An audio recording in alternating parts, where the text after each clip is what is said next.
Woo! What is up, YouTube? My Cowboys family here, bringing you guys the latest update on our very own Dallas Cowboys. And of course, as always, thank you so much for joining us here tonight. Take a second, hit like, subscribe, hit that notification bell, follow us on all social media at MyCowboysFamily, and of course, hop in the Discord. The link for that's in the description box down below. That's right, guys. Welcome into another Cowboys chat here, My Cowboys Family. We're going to get into it today, guys. The first look at these Detroit Lions, and they're at the top of the NFC. Mm-hmm. You know, top record there in the NFC and second best in the NFL, and we get to play them at home. We're going to discuss it all, giving McCarthy some headaches when it comes to injury situations. Jerry Jones spoke today. Hey, we got it all right here, My Cowboys Family. But first, baby, let's start the show off with the people that represent this board and the tops of them this week. An extra special shout out, yes, to Mark Hovsepian. Yes. A big mahalo to you, sir, of course. Not the only person representing around these parts, Alonda Hanslu. Still holding on to that stream boss with 37 points. She's a Dolphin fan, so we're almost there, guys. We're almost there. Alonda is hanging on with 37. So, yeah, Snug X, though, also in the house. He is the Cash App King. Yes, you know why he's here, guys. Snug X repping it. Again, one of the top, I think one of our main players there, along with Jason Renfro, at that board when it comes to the Cash App crown. So again, much love to Snug X, and also the leader this week, currently Jason Renfro. Woo! Yeah, thank you, Jason. Yeah, he's currently in the lead on that side of things. And if you look at the overall board, he's also in the lead when it comes to the gifting membership. So much love to Jason Renfro as he's running the show right now with one in there. But who's the king of that? Well, he's part of the star level. He's the big man. You know, he's always staying skeptical. Skeptical fan. Much love to Skeptical fan as the king, back-to-back like our 90s Cowboys of the membership gifting board. As Dwayne Broussard, the top dog, drops another $2 holler. What do I say that? Because he dropped one a little earlier in night pre-stream. Much love to Mr. Dwayne Broussard. A classic Go Cowboys. Hell yeah, that's back-to-back. What did he say earlier? Was it another one? Another Go Cowboys. Yeah, so he's back-to-back with Go Cowboys. Hey, win, lose, or draw, good, bad, or ugly. That's how we roll here. You guys roll there. Some star-level members like Jason Renfro, Skeptical fan, Dwayne Broussard. Hey, let's keep naming them, baby, because, it's a nightly thing here for My Cowboys Family. Did we shout out the Membership King, by the way? Oh, no, not yet. Well, the Membership King, yeah, Skeptical fan. Okay, yeah, just making sure. For sure. But there is a leader. I do have to say, for the board here, as the sponsor of the week, Jason Renfro is leading the Cash App side. Jason Renfro is also leading the overall board as of this moment. We have Jason Renfro takeover so far. Yeah, so it's a Jason Renfro trying to do a full takeover. We'll see. Alanda's still hanging on with 35, with Dwayne Broussard helping out, chipping that down. So we'll see what happens. But maybe I guess we'll do the star level member in a minute. But first, as you can see, Super chats. I'm sorry, super chats. You just saw right there, Dwayne Broussard. There's a thanks button. You guys know how to use that if it's you hit a little $sign. Watching any video back, that's the way you can drop love. You have gifted memberships, of course, yes. But in the Cash App to get that crown, only a few ways to do that. Cash App, money sign My Cowboys Family, the Venmo at My-Cowboys-Family. You have, of course, the regular PayPal link, and last but not least, that Streamlabs link lets your comment show up on screen just like a super chat. That's right, and now let's do those nightly shout-outs in the Top Shelf membership board, Navy Blue Silver Star, and the Over Everything. But hey, only the Top Shelf get them, and that Star and the Star and Over Everything level membership, baby. What are they? Who are repping those boards? Of course, thank you to Skeptical Fan, Jason Renfro, Lincoln Kane, Mary Alvarez, Andy Potched, Marissa Sparkle, Dwayne Broussard, The Lunatic, and Over Everything. Seabass. Yes, much love to the man Seabass running things. And again, you see him in the chat. He's checking out the After Dark video. Yeah, so you have all sorts of MCF flavors here. Well, backstage stuff, kind of behind the scenes, you can say. But that's one thing. Trying to keep it strictly football here. Yeah, the live streams change it up a bit. So that's where we have some interesting situations there. But the live streams and discussions, and they're on there. So those are all one-time viewings, and then they're gone. It's got to be up for the late nights. That's the way it goes. But outside of that, there's some videos dropped in there for fun and give some discussions and going. So anyways, back to focus on the football side of things, baby. Who's in the house tonight ready to get some shout-outs? Thank you to Fuego, bringing the heat. And again, we wouldn't necessarily be opposed to doing things like that, but we do have one small superstition here in my Cowboys family that we have held to since the dawn of both of our Cowboy fandom, which is never bet on the Dallas Cowboys. Yeah. Again, no, I'm not saying anyone's a bad fan or anything like that for doing that. It's just our own personal superstition. Yeah, that it really starts with me because since a kid, betting days, every time I bet on the Cowboys, we lost. It became a superstition that I stopped betting on the Cowboys, and we won 3 Super Bowls out of 4 years. So I'm going to keep with the not betting on the Cowboys, even if it's been 27 fucking years.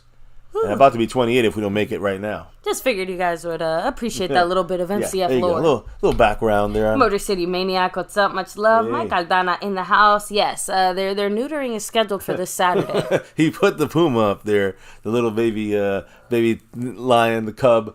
As you can see, they're trying to attack the MCF. Hey, Motor City's a Detroit Lion fan. Keep that in mind, obviously. Well, Motor City, that's Motor City. And he's Motor City Maniac. Much love to him. Some discussion tonight as we look at his team going into this game. Trust me, we got some interesting information. And tomorrow we dive deeper into their offense versus our defense, and following that, our offense versus their D. So we'll get those must-win matchups done on Friday and Saturday's game day. Yeah, can't wait. So Rio J. Prue saying, let's change it up. Hey, the Cowboys have to do something different, right? Yeah. And seriously, Seabass, appreciate that. Much love. Yes. Always appreciate it there. Stephen White. What's up? Thanks for rolling through. Rolando Rodriguez all the way from South Texas. Brandon James representing it. What's up? The biggest upmost. We definitely redeem ourselves a tiny bit beating the Lions. So, but again, it's at home, so that it does. I don't want to say it takes away from it, but it's a little different, right? Rolling back a little bit more. Dallas Cowboy 92 in the house. What's up? Mike Aldana representing. El Cool in the house, what's up? Dwayne Broussard, of course, the top dog himself. House Nelson in the house. Yeah. Here we go. Let me keep rolling here. Jason Renfro, the man himself, saying, let's tame those kitty cats. Yeah. Thomas Garrett, the superior Garrett. Yes. Let me see. Spoony Dog, much love to you. MCF After Dark. I wonder who that is. Scorpio, what's up? Yeah, this team needs a little bit more heart, right? Freedom First, looks like you were not first. Nice attempt. Always appreciate it, right? So, let me keep rolling here.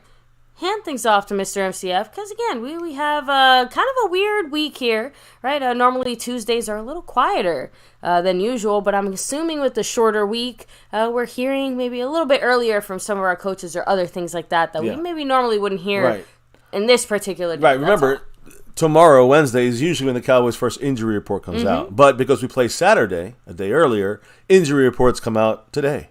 So it's back on, just like that. So anyway, but let's start with NFL real quick. And yesterday's, Monday night game, Ravens at the Niners, with the Ravens Christmas Day game. Sorry, guys, I'm still trying to get over my cold. Pushing through. It still kind of popped back up. So, again, I have to admit, Christmas Day football, maybe more fun than others, right? Depends, I guess, on what team you were rooting for there. You either had a really good Christmas or a not so great Christmas. No, we always love to see the Niners lose and maybe get exposed. But a lot of people watched that happen. 27.2 million viewers watched that game.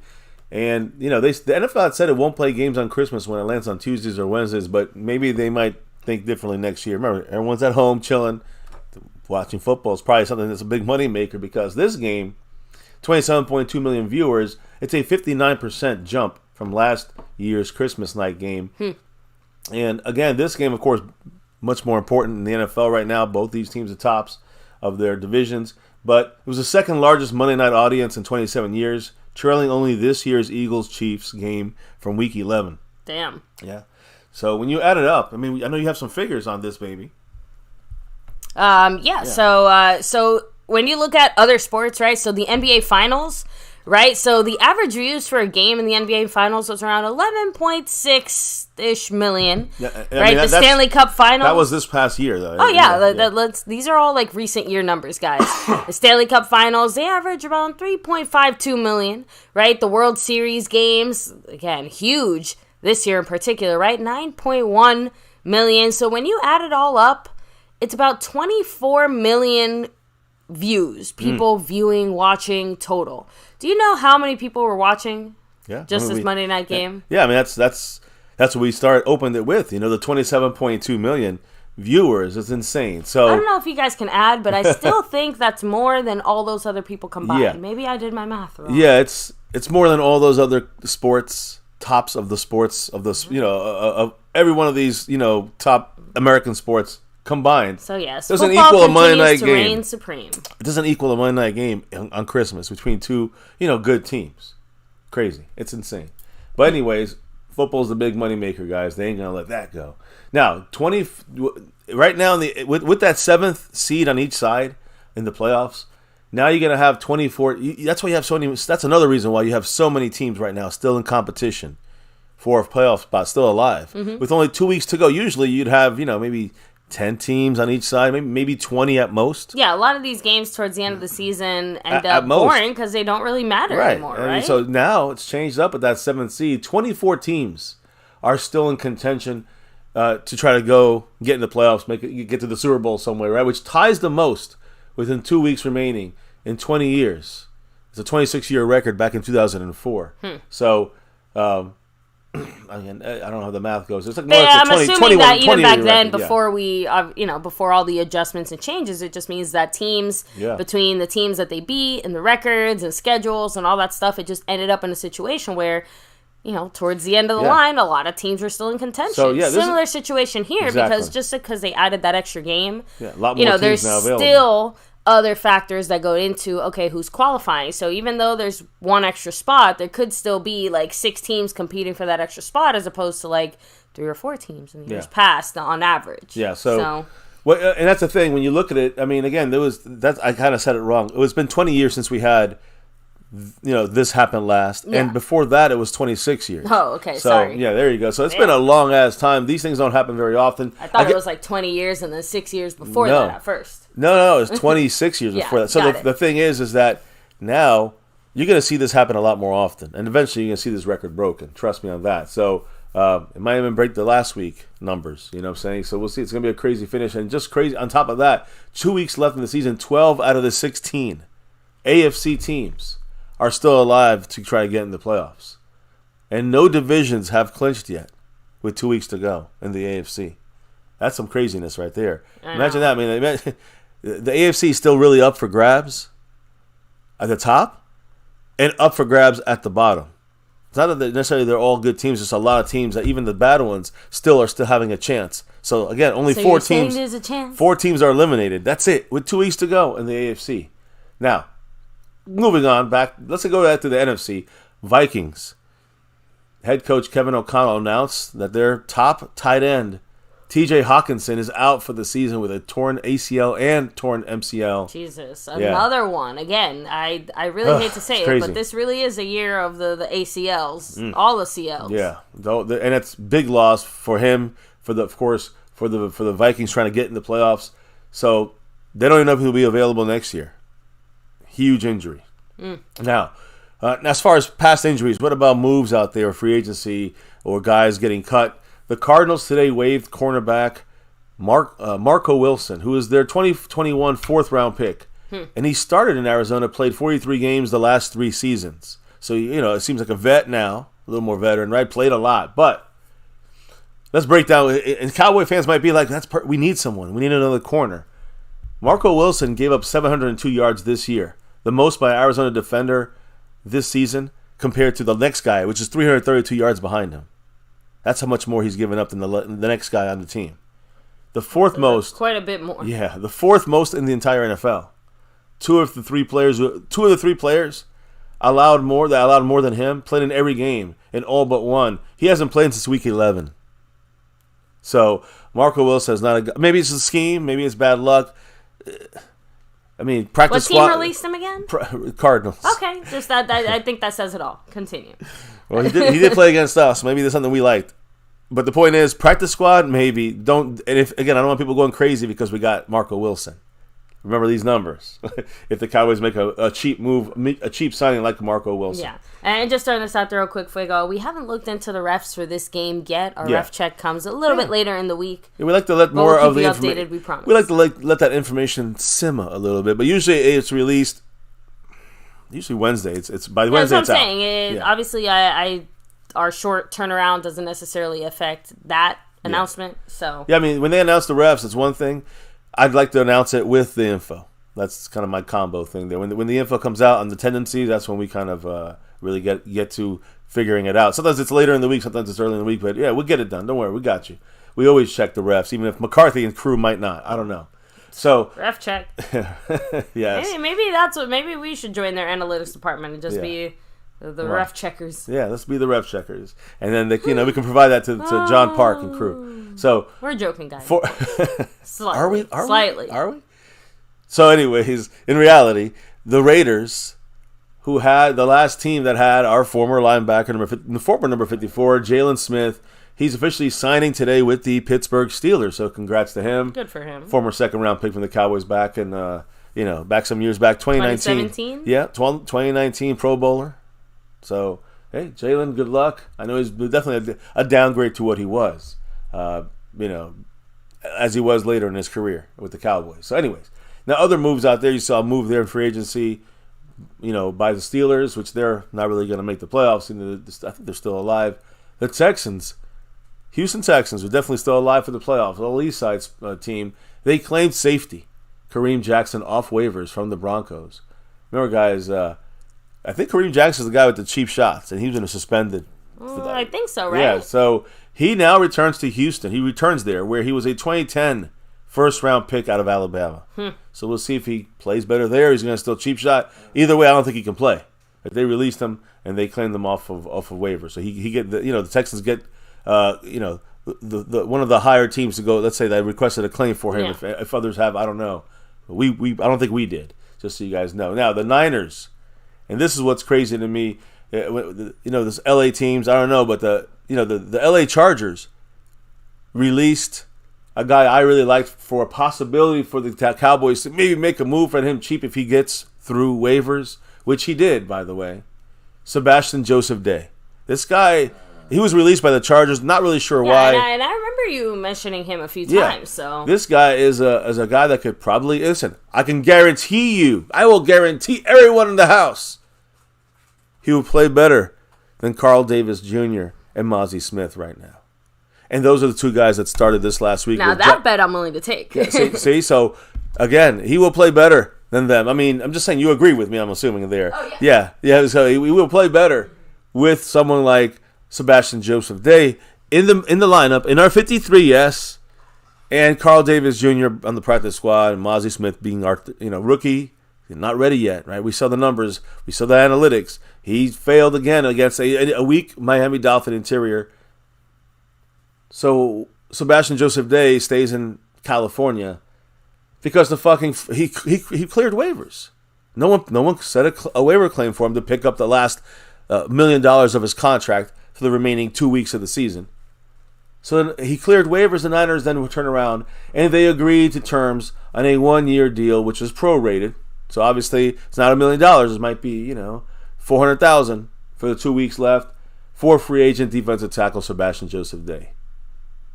And you guys wonder why we sometimes, or a lot of times, unfortunately, have to do and say and put this picture up of the clown show. See, this is the difference between us and the Niners. That's why even if they fail, they made the moves. We know the Eagles have failed, but they made the moves. They got close. They got to the Super Bowl. They've won a Super Bowl recently by taking chances. The Cowboys do not do that. And that is going to bite us in the ass. And the big ASS. And again. And that's been, again, not even a new problem in Dallas necessarily, right? We saw trends in the right direction, right? With some of the offseason moves we made, even some of the way that we drafted, although unfortunately our draft fell really short this year. So the point is that even the few things we did to try to like match that same thing that these teams like the Niners and heck even the Eagles do, right? Like it just didn't quite pan out the way we expected. This is very unfortunate right now. But when they hit, they hit every time. Again, I'm not even saying they're hitting. They're taking a chance. They got Chase Young and he's playing well. They got him for cheap. They made a move. Again, right? Hitting isn't even necessarily winning on all players because again, that's just an impossible task. It's the fact that, like you said, they take these types of chances and they win more than they lose. Right. Exactly. And Dominican Sue, some of you guys are asking in the chat, Dallas Cowboy 92. He worked out with Miami, but he hasn't been signed yet. He's still out there. But hey, guys, he's not the guy you wanted. You wanted this guy, Sebastian. This is the guy you wanted, Sebastian Joseph Day. He's still not an old guy playing, nothing compared to what Sebastian Joseph Day will give you. The Niners, we had an extra day to go get this guy. The Niners played their game, and then they went in. No, I'm saying exactly. But no, we had Sunday. We fucking played. We saw we're having a Monday. We even talked about the fact that we had a huge issue with our current guys interior without Hankins playing. You don't know when he's going to play. You don't know when he's going to get hurt again, Hankins. So get a guy in there that can do some Hankins-like things right now. That's Sebastian Joseph Day. The Niners said, give us 24 hours and let's see what we can offer this guy. 24 hours, they find out, hey, we can even get better inside. We just lost to Baltimore. Let's upgrade this fucking team. They did it. It's rare you get a guy of this caliber this late into the season. That's why the Niners are going to fucking get to the Super Bowl. I'm just saying, guys, and this is, when we say clown show, this is what we mean. No, I know Seabass talking about Martavius Bryant. He's a fake move. He's not going to help this team in any way. I'm telling you. That's a cloud people are on. That's not realistic. That's what the clown show did to fool you guys into thinking that fool us, to fool the fan base in some kind of significant way. Not even that, but like this, he never could contribute. He's not good enough yet to contribute. That's just a name that they brought up to shut us up, and it worked. That's what the Cowboys do all the time. The name would have been a name you don't hear too much, which is Sebastian Joseph Day. Hearing more. Forget Martavius Bryant. We should have been hearing CeeDee Lamb's name more, but that's a whole separate definitely in the second, in the second and third quarter and on the field. That's true, but that's a whole again. And that's what I'm trying to say. Like before we need to see Martavius Bryant, we need to see CeeDee Lamb more. Like there's actual, real, obvious problems we need to fix on this team before we start moving into any more depth situations. But to me, the Hankins problem is a big, serious, obvious problem, especially considering some of the info and news that we heard from our front office today, too. Well, we also knew that... It adds to it. Yeah, we knew that there's a problem. We knew this, let me tell you when. After the game, we knew it Sunday night. And you'll hear McCarthy talk about the stuff. We studied literally right after the game on the Dolphins game, knew we had a weakness inside. And Sebastian Joseph Day is sitting right there for you. Right there for you for maybe $500,000, $500,000, for whatever, for the playoffs on. You know what I'm saying? From this point to the playoffs. Mm-hmm. It's worth it. But what the fuck is wrong with these guys? Mike Aldana said the clown motherfucking show and motherfucking slow when it comes to pulling the trigger. Slow, dumb. They probably say, well, we did our due diligence. Listen, the point is, and by the way, that was Sunday night. Monday, we had the whole fucking day into the night. When the Niners played at the end, then today the Niners this morning said, let me go sign this guy. They had a day and a fucking half. We're jerking off in the corner. This is the clown show. So now I just want to say this, guys. The deal was being finalized this afternoon. It's done now. It's as big of a pickup you can get this late in the season for anybody. But the Niners, who are the leaders, truly still the leaders, in my opinion, in the NFC. Maybe not against Baltimore, but in the NFC, badly, they needed help. With Eric Armstead's plantar fasciitis keeping him out, and possibly not just for the season, but for the rest of the playoffs. Shit. So that's why they needed a starter-like guy. Imagine we had got this guy for $400K. I think taking him away from the Niners is the help. Okay, but I think you just highlighted one of the reasons. Hankins is still expected for whatever playoff run we're going to have. Mm-hmm. Like that is the expectation. So if the Cowboys had maybe been in a situation where, holy shit, we're not going to have Hankins, maybe that urgency would have created more of a push, more of a need. But clearly, if Hankins is coming back for the playoffs, then we're good. I know. I'm just trying to think it through as well. I agree, from the Cowboys' perspective. But to be fair, what about this perspective? If we get someone like this guy, Sebastian Day, we don't know how much he got paid yet, but I don't give a fuck if it's $1 million. Which is what it's not $1 million, because that's what it would have been if you got him off waivers. Obviously, the Niners would have got him off waivers. They got him for cheaper than that. Whatever it was, my point is the following. For 2 games in the playoffs, it is worth $1 million to add someone like this to your team that can give you the depth you need if Hankins goes down in the playoffs. Mm-hmm. All right? And I still think you got to win these games. To me, this is the most important game for the Cowboys here on Saturday of the season. If we don't win this, it's it. We're the 5th seed.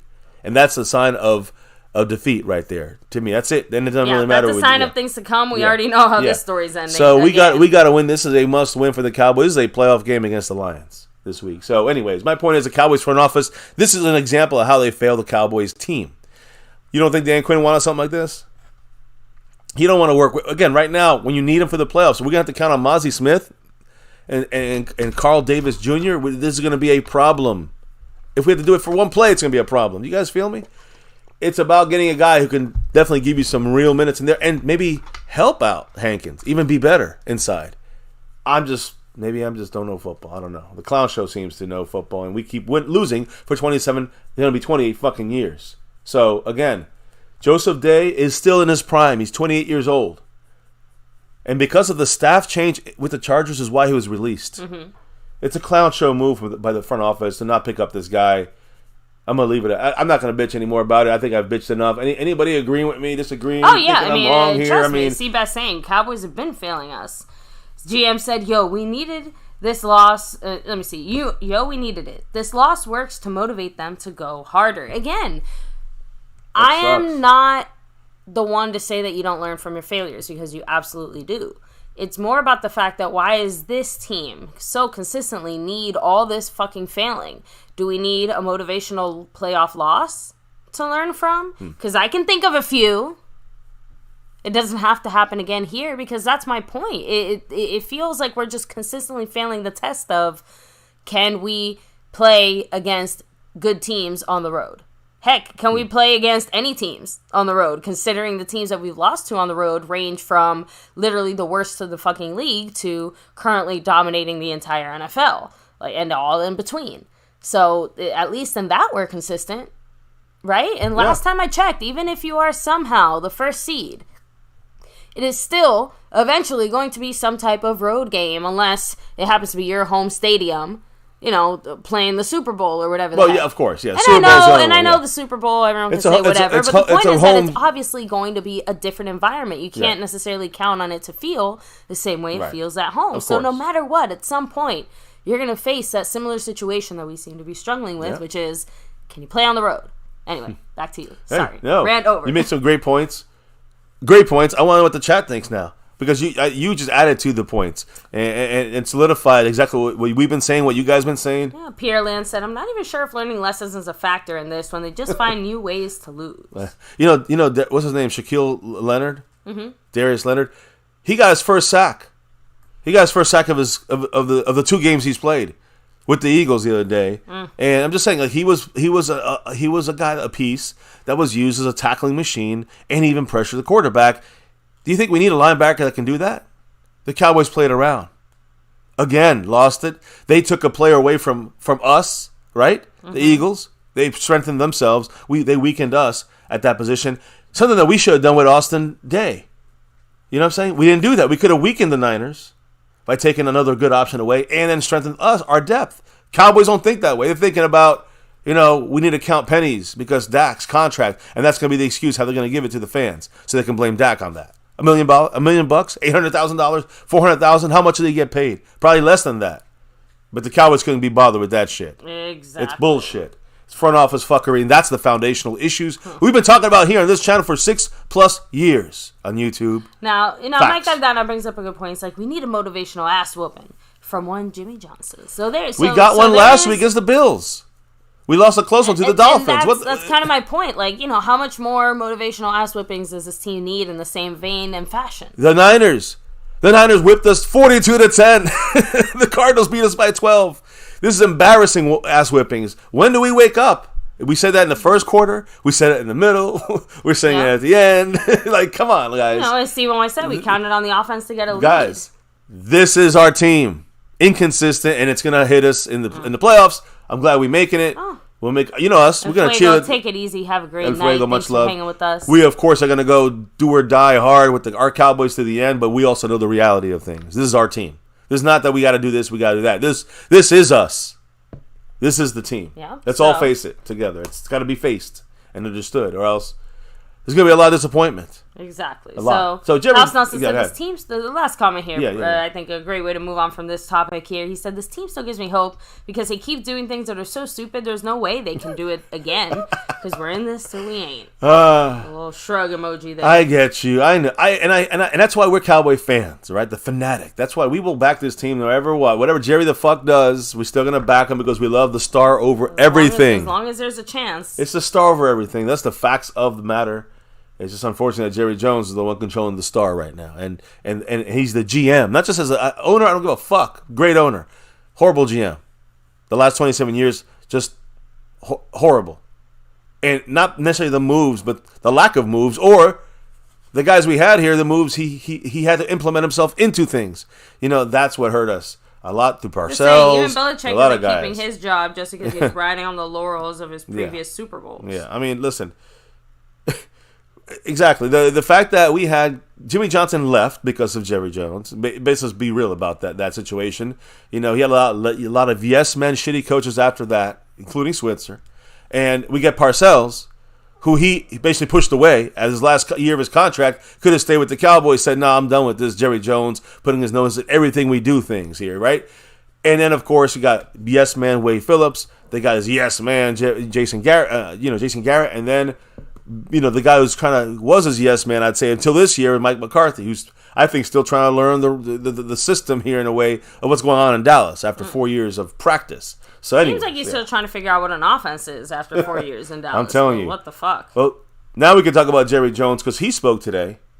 And the Cowboys, of course, after this fucking loss by 2 against the Dolphins, are now 10-5. Mm-hmm. And Cowboys are looking at that, again, it seems to be... They're focusing on that number 5 seed, unfortunately, right now. Yeah, and Jerry's being real. He said, quote, trying to be as realistic as I could be. I wouldn't trade our position for a better one today, and it has everything to do with how healthy we are in key spots. We've just got to be reminded that there are good teams all over this place in the NFL, and we've got to be right when we play them. No, it's about health here. This sounds like a McCarthy plan. Like, let's just stay healthy and be good for the playoffs. So, and again, I'm not disagreeing because obviously that is the most important thing, but it also feels a little bit reductive to just kind of say, like I said, that this game just means nothing as well. But Jerry want to move on, talk about more pleasant things maybe. As far as the level of Dak Prescott's play, he said, I think Dak's the best he's been in his career. I think if you're going into this part of the season in the NFL and your quarterback is playing this well, you've got an outstanding chance to come home happy. He's the reason for my number 1 highlight. Great and all. We all love Dak. He is having the best year, I think, of his career, especially when you look at the numbers, the statistics. I don't think anyone's going to call our last performance the best of anything. Yeah. He's had a couple of iffy games, though, for sure. Anyway. Yes. Yeah. So, kind of moving on from that, Jerry said, everybody can step back and say, get the ball in the hands of your best player. But boy, you have to put the ball in the hands of some other players, too. We certainly should have had the ball in Lamb's hands more in the second and third quarter. And there you go. So kind of... Even Jerry disagrees with the missing of CeeDee. He's just kind of saying whatever. Because on one hand, he's like, yeah, of course you want to get your playmaker involved, but other people have to get the ball too, which like... Well, he's saying CeeDee should get the ball more than he did in the second and third quarter, even if he had to spread the ball around. Exactly. Yeah. So, and I mean... I didn't think that had to be stated, but apparently it does, McCarthy, because the numbers don't lie, and it's clear to see that the second we start moving away from CeeDee, the offense starts to struggle again. Yep. So you gotta use CeeDee as your catalyst, and in a sideways way, that's what Jerry Jones said there, right? So. Yep. Now we're talking about the other big star here in Dallas, which is Micah Parsons, and Jerry specifically brought up the fact that he never got that holding penalty called in his favor when the offensive guy, it basically hasn't happened since October, right? So, rinse and repeat, pick your play. But Jerry said, quote, I don't think that the intent by the refs is to take a player of his skill and limit him. There's no question that Micah's having restrictions that have turned loose would result in a sack on the quarterback. So, but he also says that, the refs are just making judgment calls on plays that other people just genuinely can't make that play, but Micah Parsons is so good, like he actually can. So basically, he's kind of backing up what Micah said the other day, where he's like, the refs keep calling it not a flag. So, but Jerry added in their quote, "They won't call a holding penalty in a certain range of holding. Usually, if they don't think the player would have gotten to the quarterback to begin with, that doesn't work for Parsons because he's about to get there almost all the time. Anything that just limits him should be a hold." I mean, I agree. So, Jerry, push this with the fucking meetings, commissioners, whatever, emergency meeting with fucking Goodell, I don't know, and the NFL officials, because just as in a general way, and I was thinking I was saying this later, but I'll say it now. The Cowboys, as a team, have drawn 16 holding penalties this season against the defense. Against our defensive players. Saying that to hold our guys. They've drawn only 16 holding flags against opposing offenses, despite ranking number 1 in pass rush win rate as a team. We're at 60%. Winning the pass rush, we should be killing every quarterback. They're not calling the holds. The facts are there. Almost half of our games without a holding call. Think about it, guys. And again, we're not trying to say let's turn it into some flag-happy shenanigans situation, but there's been several times where we've seen a Cowboy player, again, get held so hard it literally looks like they slingshot themselves into a different stratosphere because they're going in the complete opposite direction or something like that. And specifically Micah, when we rewatch some of these plays, you can see him being not just something questionable. We're talking blatant holds right there. And if it was just once, every once in a while, whatever. But it's happening so consistently throughout pretty much all the games. And with different sets of refs, it's what the heck? Are we watching the same game? It's either a smack in the face like that or 4 holds. This is just against Thanksgiving game. These were not called penalties. So how could all these, he is getting to the quarterback. And again, let me just reiterate that 16 holding penalties this year by the number 1 pass rush rate win defense as a whole, and no holds. When it comes to Micah, out of those 16, you know how many Micah has against him? How many offensive linemen have been called for holding against Micah this season? 2 of those 16. 2 times. 16 is pitiful as a team. That's just bullshit. The refs are missing things. But when it's Micah, he has 2 out of those 16. You'd say, okay, 8. No. Micah's only drawn 2 penalties for holding. This is it's not his fault. What can he do? But this is the problem that people are, obviously, it's terrible. Even the biggest haters of the Cowboys say this. They're like, fuck, yeah, this is obvious. And again, Micah with 2, again, what is it, 38 straight quarters? With Micah not being able to draw a holding flag against an opponent. And this is within that span that you're seeing right here, within those 38 quarters. This is one of those games where there's 5 right here happening. They didn't call one of them. That's when it started. I guess when I'm showing this video, I guess the NFL officials got pissed. Who knows? Or we all started showing this. I'm just saying, this is infuriating. And NFL officiating, all we're saying is you got to be better. You got to be better. Or else the Cowboys could kiss the season goodbye. Yeah. Because it's going to be hard to overcome all of that. Now, real quick, shout out to Skeptical Fan. He said, maybe Micah should just stay at linebacker then. The problem is that even with all of that dumb ref shenanigan stuff, Micah is so absolutely impactful at the D-line. You would be dumb to ever use Micah at linebacker for more than 2 to 3 snaps a game, that. I'd say more. I know we use him a little bit more, but my point is that I'd say between 10, in that range. Let's just call it very limited usage. Okay. Because that takes away his impactfulness on the game, right? Exactly. On what he has, what it causes offenses to do, even if he's getting held, even if he's not getting there every time, which he is. But you got to use him at linebacker for sure at times. I said 5 to 10 snaps a game. The Cowboys using about 6 snaps a game. I'm cool with that. Right? Dallas Cowboy 92 saying, Clark got held so hard it looked like it was a slip and slide. Very disturbing. And I was pissed. CeeDee about to get his pants taken off on live TV, right? We're about to see some CeeDee booty cheeks that nobody consented to. Most of all, Mr. CeeDee. And I get it, sometimes shit happens. But usually when your pants are getting ripped off of you on national television, someone does something about it. That's a first and goal on the 1. You know what I'm saying? That changes the entire game. Not only that, but also... It also puts, and I don't know if we scored on that next play or not, but my point is, my only issue with that is CeeDee Lamb stopped running. Instead of making an effort for the ball, which to me would have been still the smarter thing to do than just sit there and complain about it right away, So I don't know. Look, that's just me. Look, the point is, you can make an argument in that direction. The point is, this is what's just infuriating, and I'm to a point where we don't blame the refs for the losses because I don't.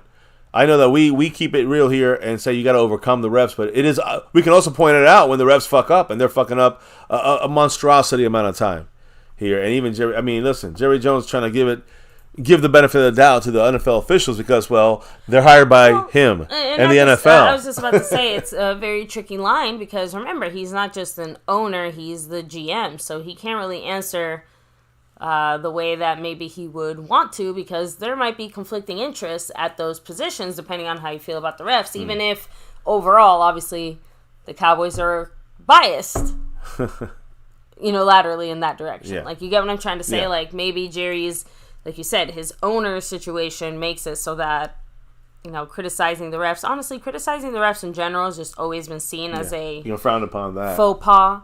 So for anyone to do it, usually has to be some egregious shit. And I think that even for our players to do it, right? Like, it's one thing for them to bitch in general. It's for them to bitch about specifically the refs. Like, that is a tricky one. And they're not doing it for no reason, even if at this point we're all slightly tired of hearing it. Yeah, I mean, again, I do 100% agree and with you, and it just Cowboys have to just overcome it right now. You have no other choice but to try to overcome it. In the owners' meetings, they're gonna have to bring up this holding shit and say, let's get this thing right. Brandon James, by the way, dropping in, jumps right on the board in 6th place with the 5 on it. Woo! What did Mr. Brandon James have to say, baby? He said, Giants Evan Neal likely will need surgery after that ankle injury. And again, that happened during the Eagle game. That is horrible in the sense of like trying to win that last game. The Eagles going to bring it. And, now, we'll have to wait and see what happens when it comes to replacing a very poor Giants offensive line. It does kind of make an impact on the Cowboys side. Unless the Cardinals can go in there in Philly and upset the Eagles. We'll see what happens. That's the hope, at least. That's the hope. Anyways. That's what it's going to have to be, probably. Yeah. So, thank you, Brandon. Appreciate that, of course. Yep. And by the way, Alonda, you're helping us chip her down. A Dolphin fan. 30 points still on that stream, boss. So, we're coming for you, Alonda. That's coming down, Ms. Hanselu. Anyways, let's continue it here. And, again, I don't know if you have the Jerry Jones, guys. Yeah. He also spoke about the injury situation, and that is... Yeah, which obviously was a big impact on our game, too. Yeah. Why we're having these discussions about outside help and grabbing players, right? Yeah. So, again, when it comes to this injury situation, I mean, I'm pretty sure that the first guy in our mind is going to be offensive lineman Tyron Smith, who, of course, was replaced by Chuma Adoga, and not a very good game from him. But when it comes to Tyron Smith, Jerry Jones had a couple things to say. He said, quote, hopefully Tyron will come on around. We injected him last week, and that usually works. Hopefully we can have him. He's a huge difference maker.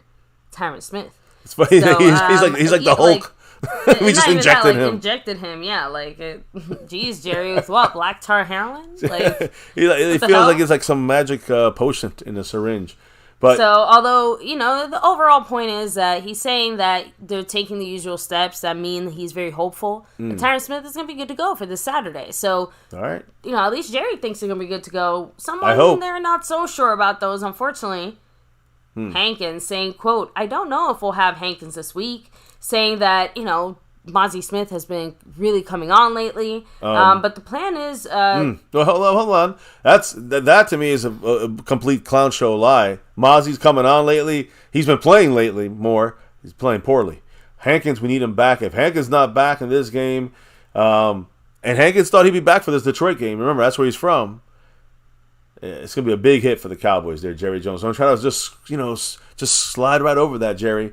I'm listening, trust me. So that's a big loss if we're missing him. It sounds more like Tyron. We have to keep an eye out for that just because, again, it's not like Jerry at that point was confirming one way or the other, but definitely letting us know it's leaning. So, it's still leaning towards the possibility of him being out. Tyron Smith sounds like he may be able to play this game. Yeah. It sounds like Hankins might not, according to Jerry Jones, basically. What about, and Stephon Gilmore also throwing it in there, a very important point, him at cornerback, our number one cornerback.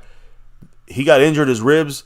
according to Jerry Jones, still, quote, the plan is for Stephon Gilmore to play on Saturday versus the Lions. Exactly. So we great should news. still be seeing him out there on the field. Yeah, so that's great news from the cornerbacking spot of things, where at least we have our number one corner looking like he's good to go. Now, when it comes to injuries, Mike McCarthy also spoke. And, he had a couple of things to say about, the current injury situation to Tyron Smith, Jonathan Hankins. We'll get to that in a minute, but first, Mr. Skeptical Fan dropping that 1-2 J. Lou dollar holler. Thank you, Skeptical. Yes, appreciate you taking Alonda Hanslu, the Miami Dolphins' current stream boss, down to 28 Malik Hooker points. Who, by the way, Malik Hooker, I think he's the 8th or 9th top-rated free safety in the NFL. Just so you guys know, analytically speaking. We got a top 10 guy there, too. Anyway, I just threw it up there. Alonda Hanslu down to 28 because of Skeptical Fan. What do you say with that $2 holler? Do you think the Cowboys defense should blitz more? He had it in there in a kind of follow-up comment in the chat. I saw the Ravens blitzing a lot, and they put a lot of pressure on Purdy. That's one of those. That's one of those things where we talked about last night. Yeah, where the Cowboys mentioned throughout the week, like one of the most key effective things is that if Tua's blitz about 30% of the time or something like that, right? Not blitzed. Well, if Tua's pressured 30% of the time. Now we don't have to usually do for us, for the Cowboys, we usually don't have to bring the blitz, but I don't think we should bring the blitz every time. But against teams like the Dolphins, that we were not getting that much pressure from our front four, that in an overall sense, remember Micah's the only guy who got pressure. He had 8 pressures. The rest of the team had 5. It was just horrible. So to me, it was more the blitz might have been needed in that situation. I agree with there. So I think that's on Dan Quinn. The adjustment effectively against the Niners. The point is that another situation where maybe we should be blitzing more. Well, and that's the thing is Dan Quinn has to have a plan to blitz at times, which he prides on not doing because we have such a good front four. But we got handled against this fucking weaker Miami Dolphin. Maybe it was schematics. Maybe it was the way they ran their plays. But the point is, they tricked us in a couple ways, and they outplayed us there when it came in the end, when it came to moving us around. And I'm going to talk about the defense in a minute on where we're really faltering. But we'll get to that in a moment, in a little bit. First, I just want to get back to McCarthy and talking about the injuries of Tyron Smith and Jonathan Hankins. And he said that both guys are, quote, getting better, and that they both have a chance to go this week against Detroit. So, again, contradicting what Jerry Jones said about Hankins. Mike McCarthy saying that they're getting better and that they, quote, have a chance. So he grouped them together as a they.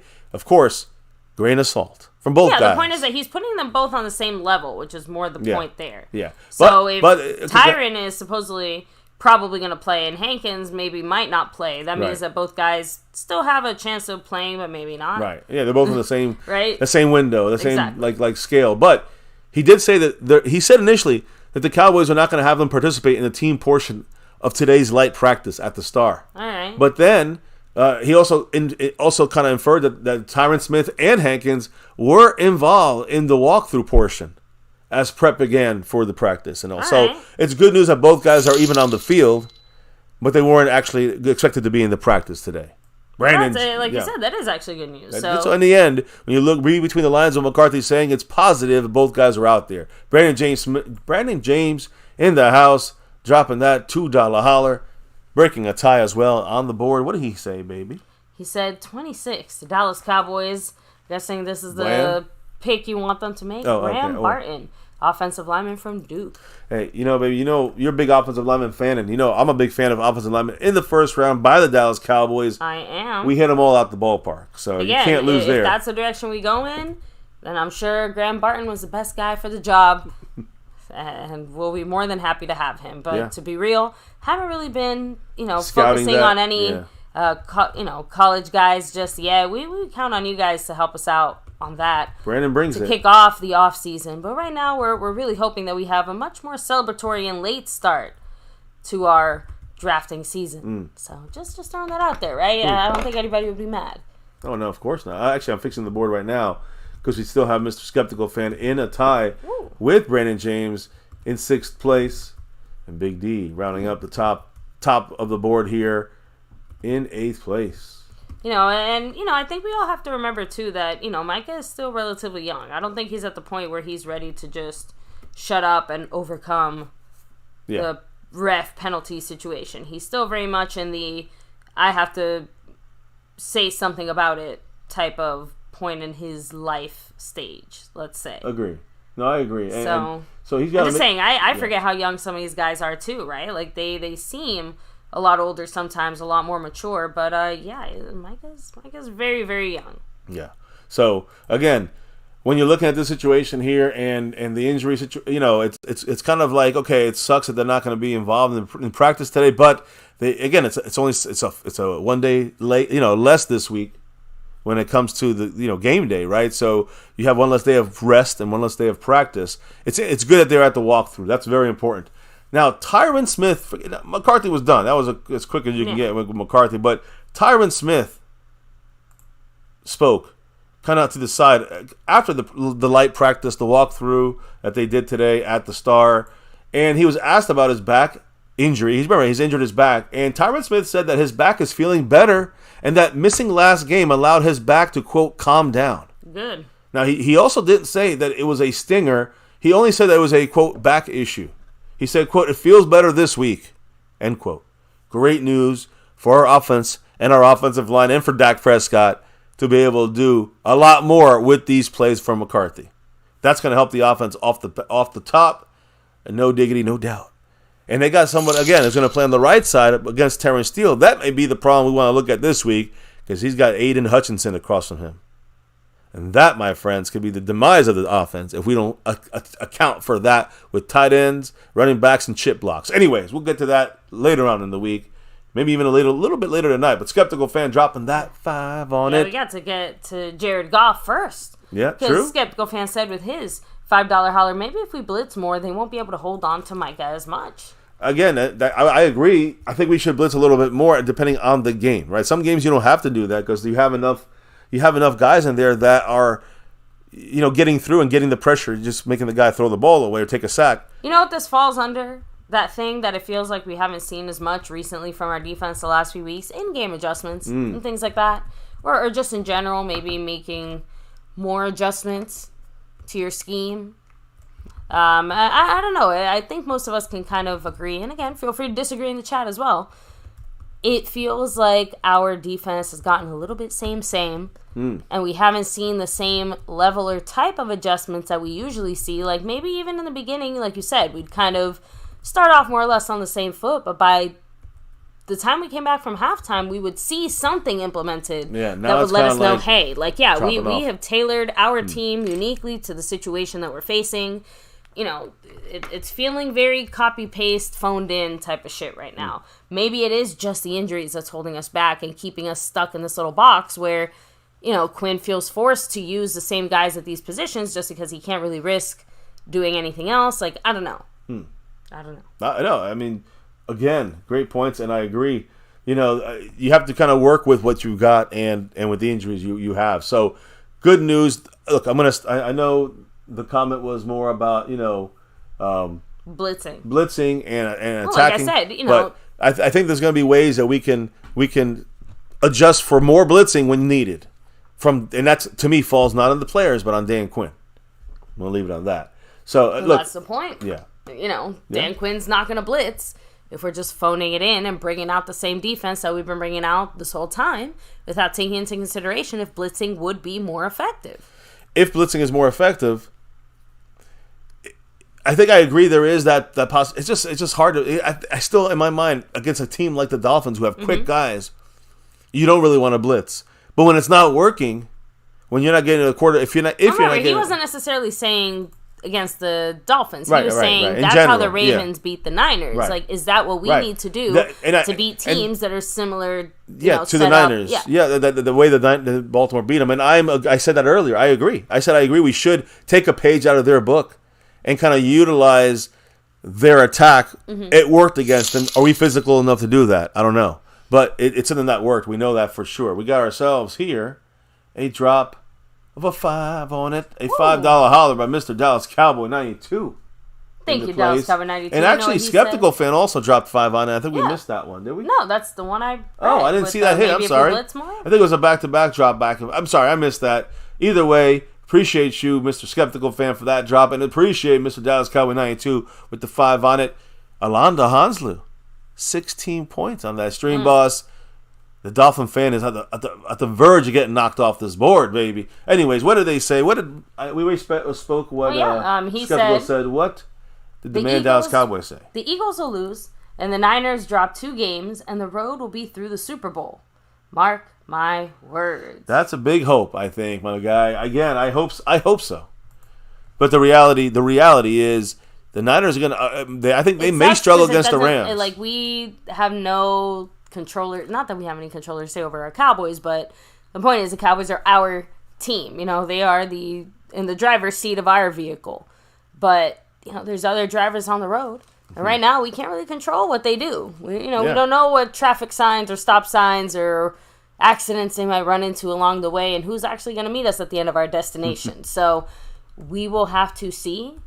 Obviously, the way that things went so far, there is still a chance of that happening, even if it is obviously on the very, very small side. So we just have to, again, do what we're supposed to do. The one thing that even our front office and McCarthy and everyone seems to be echoing in a lot of ways is, well, in the grand scheme of things, this Dolphin game didn't really affect us in the standings or anything. And like I said, I get that. That's great. But it still feels like a big moral loss to me. It feels like a mindset loss. Exactly. A mindset attitude that's missing. That's my only thing. A mental loss, if you want to call it that. Listen, if we get home field throughout the playoffs, we are lucky, and that would be a great hope. But the reality is 5th seed. But I also think that the thing we should focus on more, if you want to really hope, is that 2nd seed. There's no other seeds available, guys. 2nd seed or 5th seed, that's where our Cowboys are going to be. The 1st seed, I guess there's an outside chance. I'm not even sure if can we even catch them, because we're what? We have to win both games. They have to lose both games. Yes, I remember all the other teams will have to lose as well. I seriously doubt that will happen. But hey, you never know. If that happens, I'll celebrate with you, because then that's a big boost for this team. In the reality portion of things, we get that 2nd seed. We got to win one road game before going to the Super Bowl. If we can win our home games, then that's the real hope right there, the realistic hope. Now, we got to play as the 5th seed. There's little hope. I'm just being real. Now, the injury side of things, guys.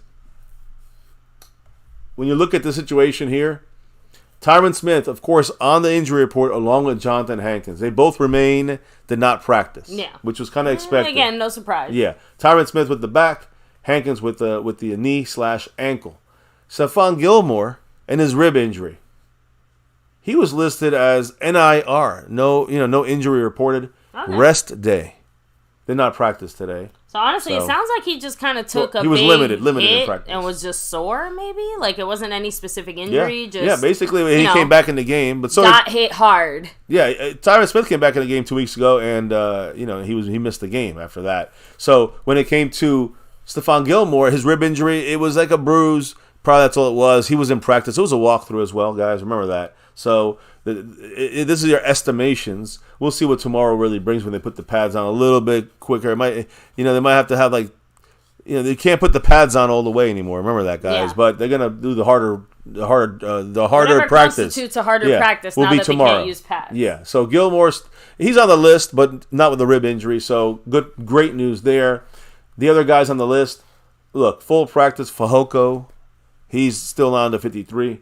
And same thing with Let's Go. Full practice, still on a 53. These two guys, if there's a spot open, we will put them into the 53. Or if not, then they will probably go out and redshirt. Not redshirt, but basically out the rest of the season on IR. And everybody else was limited in practice.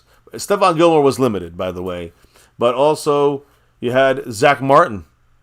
He was listed as rest. Okay. Again, similar to Stephon Gilmore, they were injured, rest. Good. That's good news. Banged up, I think is a better word for it, maybe. We'll see the injury report tomorrow if they're obviously officially designated in any way. Same thing with DeMarcus Lawrence, which is expected. Same thing with, again, he was a rest day. Jordan Lewis was a rest day for him. Brandon Cook got a rest day. So the veteran days today, as McCarthy's managing this squad, they're all going, they were limited. They were all limited in practice. They were still doing walkthroughs. Season, that's what McCarthy's been saying. But again, they did participate in practice. It was just on a limited basis. Hunter Lipke with a thigh injury. That is there. Mm-hmm. So Lipke, thigh injury, was limited in practice. And Of course, the usual Rico Dowdle with the ankle injury. He was limited in practice today as well. We expected that one. The usual. So, no surprises really for the Cowboys. Just keep an eye on Tyron Smith and Jonathan Hankins, who did something during the walkthrough, but obviously were not involved in practice today. So, just something for everybody to kind of take with this as we enter this Lions game. Mike McCarthy. This was, of course, before the practice, but he did speak one last thing when it comes to our upcoming game against the Lions. And let's be real, that's what's next. That's what's coming up next when it comes to this whole thing here, guys. Mike McCarthy said there was a 30-minute review of the Dolphin game with the young players playing larger roles. The coaches wanted to hit on the details of that Miami Dolphin loss because, quote by McCarthy, we felt like we let an opportunity get away, end quote. And we did. Really admitting we had the chance to win this game and we allowed it to slip through our fingers. And a lot of younger guys, that's a key too. We talked about it yesterday. I said it yesterday. The younger complementary players failed us in this game. Yeah. And McCarthy kind of echoed that today. He said he also had big praise for the Lions. As we kind of studied them to learn the mistakes from these young guys, we look at the Lions game. He said, quote, I think this will be our biggest challenge of the year. It's my personal opinion. Some people may differ as far as Philadelphia or the past couple of games, but just based on what we've seen on video, I think this is going to be a heck of a game. So get ready, guys. Buckle up. Again, I think the more surprising part there is that more so than even the Niners, I guess. Is that a shot? Is that a shot fired? I think part of that has to do with more personnel because with the Niners, we had different guys available.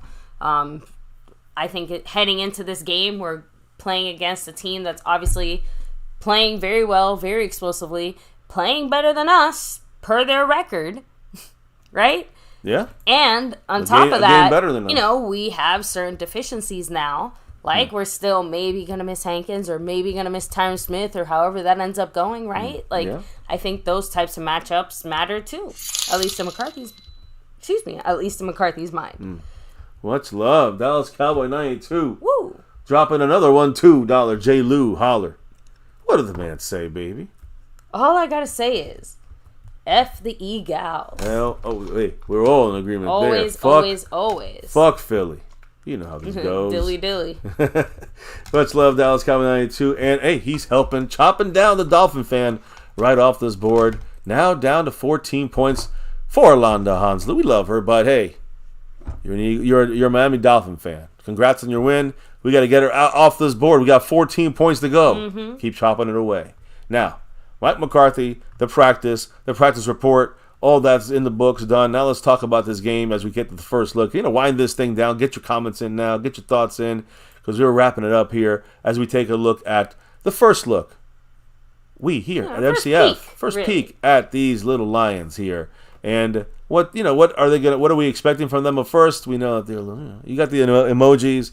They're the little cubs. Look how cute they are, huh? Kittens, lions, whatever. They're bitches is what they are because we need to trap them and then sell their parts. I'm horrible.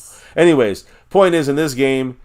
Let me make sure I put this. There you go. In this game, we're gonna be in our navy blues.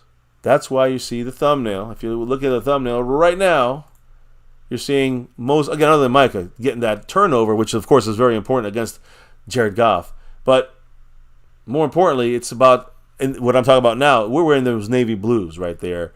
Probably with the white pants, I would not be surprised, but it's not going to be the white helmets. So we'll see what we break out there. Will be silver. It's still to be announced with the bottoms. It could be the silvers. We'll see what happens. Either way, Cowboys are going with the navy blue this week against the Lions, who will be not in those blues, but in reversing, right? They'll be in the whites. Which is very, they don't really wear those too often. I think they wore them last week, but they're going to be in their white tops. They haven't announced the bottoms, probably being those, that blue right there bottoms. Either way, that's what our opponent's going to look like. Now, the Cowboy offense. We're going to talk about them a lot more on Thursday. And take a quick second. Definitely. Shout out to Ron the Don Smith. The Don in the house. The Don himself, guys. Make sure to show him some love. Give him some love there. But we actually had a little good convo back there when it came to him and I on some of the plays that some of the videos I posted in the shorts. So much love, Ron. Yeah. So hopefully you're doing all right, feeling better, Ron. That's it, baby. Just wanted to take a second to shout him out. Back to you. Don always gets shouted out. Now, as we're talking about our offense, which we're gonna just dive into our offense versus this defense of the Lions, more so on I guess you could say Thursday night. The Cowboy offense right now, we're averaging 251 passing yards per game. That's currently 6th best in the NFL. The Lions defense, they're allowing an average of 235 passing yards per game, which is the 10th most in the NFL. They got a solid pass rusher, good defensive players, but they do allow passing yards. That's something the Cowboys need to think about. And we're taking this first look at this Detroit Lions team. That's an important factor, don't you think? I agree. We can attack through the air, at least at first glance. When you look at the Cowboys and you look at our quarterback, who's going to be in charge of leading this fight, most wins Dak Prescott has against any non-NFC East teams or opponents, the Detroit Lions. Dak is 4-0 versus Detroit. I know it's a jinx. I'm not gonna wood, but he's undefeated against the Lions. 80 of 118 passing, which is a 67.8 completion percentage. 280 passing yards per game. 9 touchdowns total between those 4 games. No interceptions in any game against Detroit. 123.5 passer rating. So maybe these are all jinxes, but they're there. I gotta say them. Now Dak Prescott in himself, guys. NFL passing leaders. So yardage in the air, passing. Tua is number 1. Brock Purdy number 2. Jared Goff is number 3 with 3,984 yards. Mahomes is 4th and Dak Prescott is 5th with 3,892 yards. Not too far behind. About less than 100 behind Jared Goff. I mean, that's the difference between 3rd and 5th. Yeah. So just saying yardage-wise, Dak had a couple slow games out there in those first 5-6 games. Passing touchdowns, not total touchdowns. I still think that's Josh Allen, even over Jalen Hurts. But just through what the quarterback's job is to throw the ball, right? So passing touchdowns right now, leaders through Week 16. Dak Prescott number 1 with 30 passing touchdowns. Brock Purdy has 29. Josh Allen has 27 with Goff also with 27. And Jordan Love with 27. So again, Cowboys, yes, Dak is the leading passing touchdown guy with 30. Jared Goff right there with 27 in 3rd place. Odds to win NFL MVP currently. Lamar Jackson, number 1 now. It's funny, after that game, we discussed that. Yeah, we kind of discussed that. McCaffrey's number 2. Christian McCaffrey, a running back, is number 2. Tua Tagovailoa is number 3. 4th is Brock Purdy, dropped to 4th. Josh Allen to 5th, and Dak Prescott to 6th on this list. Tyreek Hill, 7th. Jalen Hurts, 8th. Patrick Mahomes, 9th and 10th. Detroit Lions quarterback Jared Goff. I think the only one, no offense, Josh Allen didn't do shit in that game. How the fuck does he move up in the rankings? That's the only one I'm like. Well, I'll tell you what Dak does do is throw touchdowns, leader in the NFL. He also has the best touchdown to interception ratio in the NFL. Again, that means he's not throwing picks, but he's throwing TDs. 7 quarterbacks have thrown for 3,700 yards this year, but Dak's the only one that doesn't have double-digit interceptions. That means he's throwing for the yards aggressively down the field and not throwing those interceptions. Off. Yeah, now he's getting those touchdowns, not getting picks. Last year, I really wish that would translate to more wins somehow. I agree, but you can't get mad at Dak on that. He's doing his job. That's a whole other situation. But in one of those situations, for poor Dak Prescott is the offensive line. Again, looking at our thumbnail, you see again the big question of Tyron Smith with the injury. Of course, Zach Martin. We knew he was looking at the side question of Zach Martin. Of course, yeah, a little side of Zach, but really, when you look behind in the picture, you're seeing not just those 2 guys. You're seeing the guys all the way down the line behind them, and to me, and it's not even behind them. It's more the other offensive starters. Biotish, of course, Tyler Smith. We had uncharacteristically bad game for him. Uncharacteristically. Yeah. Well, sorry, I said it wrong. That's okay. Yeah. But Terrence Steele, to me, is the guy that we're going to have to keep our fucking eyes on this week to help because he's having a bad year. Terrence Steele has allowed the 3rd most pressures among all offensive tackles this year. Terrence Steele. He has allowed 49 pressures for the Cowboys this year. Through Terrence Steele, has been like a revolving door. 35 of those 49 pressures have come against above 500 teams. So 7 games. 30. So the good teams that have good pass rushers are rocking his socks up. They're just blowing him out the fucking box there at the right tackle spot. He's allowed 6 sacks, by the way, and 6 quarterback hits in 320 pass snaps. So again, Terrence Steele, a real big issue for this offense, and something that I was worried about for two reasons. He had a really bad first year, a lot better in the second year, a very good third year, got hurt, and that was my issue. Why are we paying him after he got hurt? Again, similar to the Michael Gallup situation, Unfortunately. We decided to throw money at someone thinking we were going to save money, thinking we were going to get a bargain because of their injury, not really doing either of those things, and now we have a player with questionable, output after this injury situation. Yeah, I mean, cart before the horse, it seems like there, when it comes to paying Terrence Steele the money for him to come back from injury with not knowing how he's going to be. So, that to me is one of the another big issue by the front office and clown show, as we've discussed. Yeah, and Stephen White, it really sucks too, because you're right. Tank has been playing, like I said, some of the best run support, not just of his career, but like some of the best run support in the NFL right now, and it's just being completely overshadowed by the more subpar performance that keeps coming out of the defense week after week now. Exactly. Right? It's like even when we're painful. winning, it feels like the defense is somehow regressing still a little. Yeah, and that is the unfortunate. Feel like we've been. I'm going to talk about the defense. I don't want to jump to defense yet because I still got more to say. I know. But just about Terrence Steele protecting Dak Prescott. Again, I said 35 of those have come in games in these 7 games against better teams. And that is 10 more than what anybody else on the offensive line has allowed all year. You understand? I mean, against the good teams, 35 pressures. That's in 7 games against better teams. That is again, nobody's even coming close to how bad he's doing. The thought of Terrence Steele going up against this week's opponent on his side of the line, too. It's not like he has to switch sides. Aiden Hutchinson. He's a baller out there. He will give us problems, even if you have the best guys out there. He's going to give Terrence Steele some big issues, and it's not going to be the left side issue with Adoga this week. It's going to be the right side issues with Terrence Steele. So that's going to be a matchup we're going to talk about later in the week. Prepare ourselves for that. Yeah, we'll definitely be talking about it later in the week. What that's going to look like. Yeah. I'm telling you, it's scary. It's not great. It's scary is what it looks like, unfortunately. Now, when you look at, continuing our offense, little look here, you're looking at CeeDee Lamb, right, who's having a fantastic career. I mean, you look at his receiving yards through Week 16. Tyreek Hill is the only one better than him. Tyreek Hill, 1,641 yards. CeeDee Lamb is second in the NFL with 1,424 yards. Close for some records. I'll explain in a minute. A.J. Brown is third. He's like, he's starting to drop out. He's like 35, 40 yards back on CeeDee Lamb. And then Puka Nacua, he's 100 yards back on CeeDee Lamb. So CeeDee, good last 2 weeks. He'll at the very least be second most yards in the NFL. Is CeeDee Lamb having the best season by wide receiver in Dallas Cowboy history? That person was Michael Irvin in 16 games. So with 2 games left, and I want CeeDee Lamb, I wish he could do them both in this game, but he probably won't. One of them, yes. The other one, probably not. With 2 games left, CeeDee Lamb, he needs 3 catches to break the single-season franchise record, which is held by Michael Irvin. I would love for him to get 3 catches plus this game against the Lions. He does that. He breaks the single-season receptions for 1 season.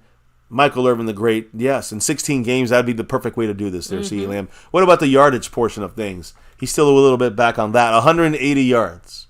So CeeDee Lamb's going to have to get like that 10-catch, 185-yard game he's going to have that he had earlier. Big performance. If he wants to do it in my eyes, in a real recordish way, right? He will. I think he'll be able to get 90 yards a game, average, in this week and next week for CeeDee Lamb. As long as you don't stop looking at it. As long as you just stop. If we didn't do what we just did this last week and just stop looking at CeeDee Lamb and don't throw to him for the second and third quarters for some reason, Dak, McCarthy, who knows who else.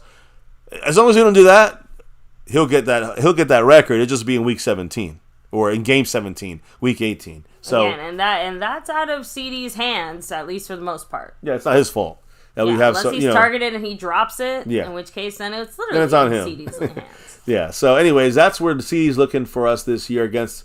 Again, we talked about the Lions' pass defense real quick. That's not looking good for them and their pass defense with CeeDee Lamb if he can heat up in a game, right? We could maybe exploit that. What about the other side of things?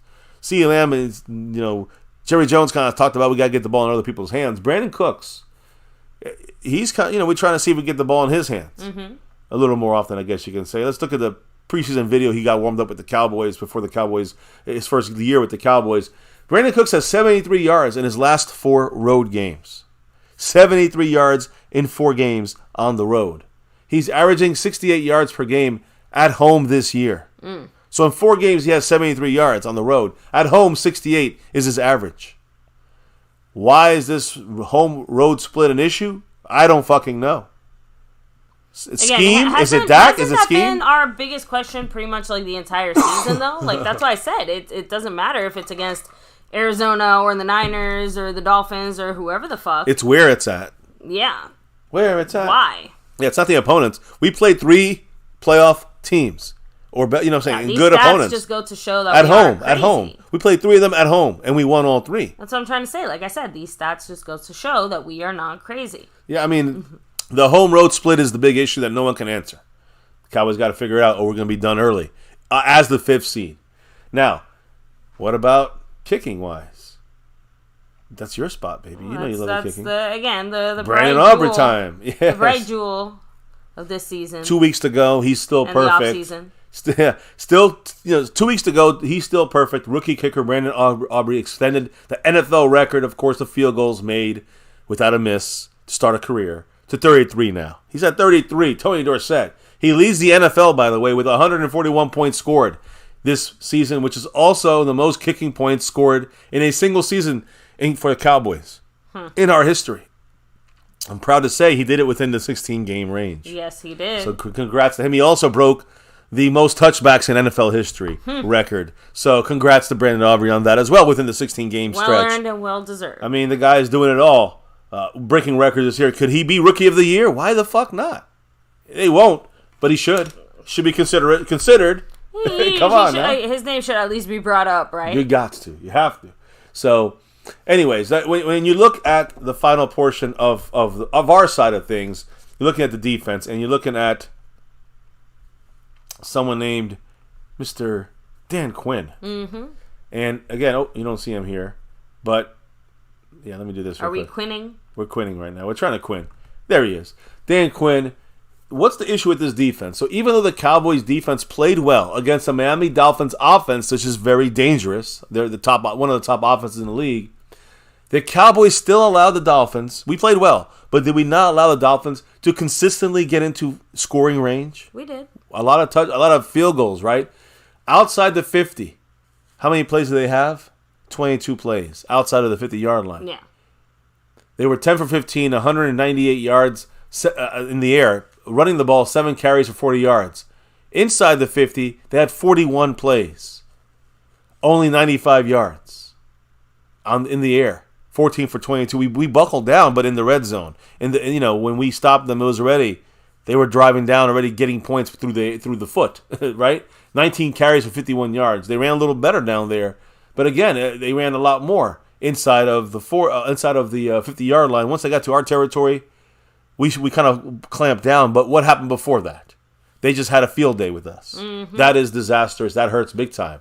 So the Dallas defense has done well, very well, when they had their backs against the wall. We can all at least agree on that. Even if you were saying the defense is an issue, you can still say when we're playing, again, the short field, we get big help. The craziest part is, again, we lost a game where we held one of the top offenses in the NFL to 1 touchdown.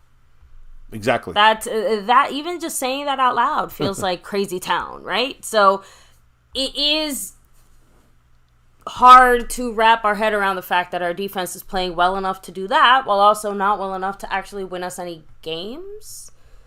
Just because in the end, we had the chance to stop their offense in the time where it really counted, and we weren't able to do that. Yeah. So even if it was up to the offense to probably put more points on the board. A lot of that defensive side is that we kept allowing them to get to field goal range. Mm-hmm. That's why they were able to win with a field goal, because we let them get there again. The Dallas defense done well with the back against the wall. When you allowed 5 field goals, contributes to the majority of the Dolphins scoring in a loss. Again, you got to look at the defense's ability to allow teams to put points on the board against us if the offense is having an issue. That cannot be allowed. And so you have to you're allowing teams to kind of get drives going. You know what I'm saying? Sometimes with discipline issues. Sometimes, broken coverage, that happens, or gap issues. But I'm talking penalties. dumb penalties. You get them closer into your territory. You get them into scoring range. Lots of that. Yeah, so this is the problem. Listen to this, how it's affected the defense as a whole. 4 games this year. 4 games without a takeaway on defense, including Buffalo and Miami. So the last 2 weeks, no takeaways by the defense. No fumbles. Yeah. No interceptions. By the way, in those 4 games without a takeaway, we lost all 4 of them. So the defense is very important. They got to get a takeaway. And that should be okay.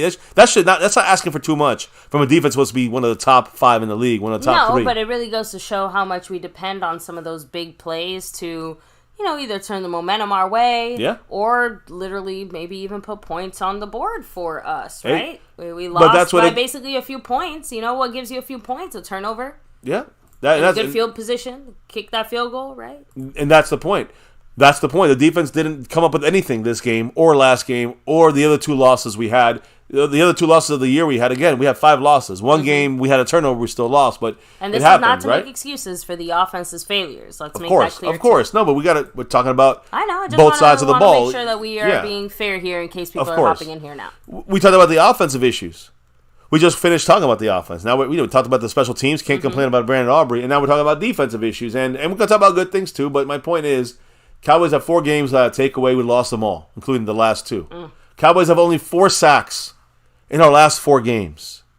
That's with a guy named Micah Parsons on this team. Combined, 4 sacks in 4 games. Come on, Dan Quinn. You got to do better. And by the way, the average was 1 in each game. Like, we had a sack in every game, but it was only 1 in each game. We face a Detroit Lions team, guys, that when you look at their pass protection and pass blocking, they're top 5 in the NFL. I was going to say, I know they're one of the better teams in the league. They got Penei Sewell. They got other guys. They got a top 5 offensive line. Now our defense is going to be really tested. We might have to break out those blitzes now.